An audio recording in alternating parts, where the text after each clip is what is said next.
Hello everyone, welcome to my channel Ankita's lifestyle. চলে আসলাম আর একটি নতুন ব্লগ নিয়ে করে। তো দেখো, আমার মামুনি মানে আমার শাশুড়ি মা চলে যাচ্ছেন বাগানের ভেতরে কিছু সবজি তুলতে। আগের ব্লগেই দেখিয়েছি কয়েকটা ছোট ছোট গাছ, সেই গাছগুলোই আজকে বড় হয়ে এখন সবজিও হয়েছে। সেই গাছে দেখো শশা তুলে নিচ্ছে, শশা গাছ থেকে কয়েকটা শশা হয়েছে, তো শশা তুলে নিচ্ছি। দেখো চলো কি কি সবজি তোলা হয় সেটাই তোমাদের সঙ্গে আমি শেয়ার করছি।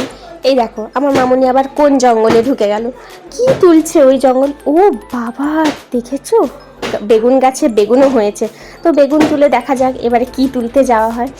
তো চলো দেখা হচ্ছে। এই দেখো একটা ছোট্ট পুচকে গাছে একটা আমও হয়েছে, আর তার ধারে কত ছোট ছোট বকুলও হয়েছে। তো এই আমটা তোলা হবে না, যেহেতু ছোট্ট গাছে একটাই আম হয়েছে। তাই নিজের হাতে যখন গাছ লাগানো হয় তখন সেই গাছে যখন ফল বা সবজি হয় কত যে ভালো লাগে সেটা আর বলে বোঝানো যাবে না। আমার তো খুব মজা হচ্ছে। আমি লাগাইনি, কিন্তু এরাই তো লাগিয়েছে আমার চোখের সামনে, আর যখন বড় হয়ে সেই গাছেই যখন সবজি হচ্ছে খুব ভালো লাগছে। এই দেখো ঢ্যাঁড়স গাছে ঢ্যাঁড়সও হয়েছে, আর ঢ্যাঁড়সটা মামুনি তুলেও নিচ্ছে। তো চলো কোন গাছে কি কি সবজি হয়েছে সেটা দেখে নেওয়া যাক। তো চলো দেখতে থাকো আর সঙ্গে থাকো। এই দেখো বরবটি গাছে বরবটিও হয়েছে। এখন তো মনে হচ্ছে সবজি আর আমাদের টাকা দিয়ে কিনতেও হবে না, এখন তো আমাদের বাড়িতেই সবজি গাছ হয়ে যাচ্ছে। এখন আমাদের সবজি আর কিনতে হবে না, গাছের সবজি তুলে তুলে খাবো।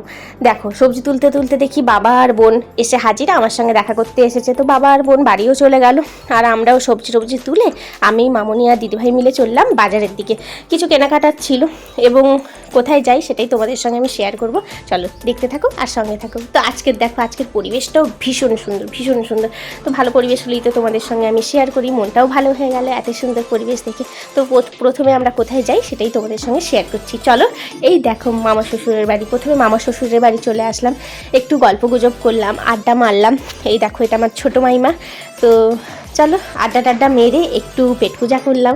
তো কোথাও যাবো আর একটু পেট পূজা করবো না। এই কী হলো কী হলো কী হলো, কেউ একটা কিছু খেলো মনে হচ্ছে। তো যেটা বলছিলাম, কোথাও যাব আর পেট পূজা করবো না সেটা কি আর হয়। এই দেখো আমার দিদিভাইকে কত বড় মিষ্টিটা মুখে একদম কাপ করে ঢুকিয়ে নিল। তো যাই হোক, ও লজ্জায় পড়ে গেছে আমি যেহেতু ভিডিও করছি। তো খাওয়া দাওয়ার পরে আমরা বাজার চলে গেলাম।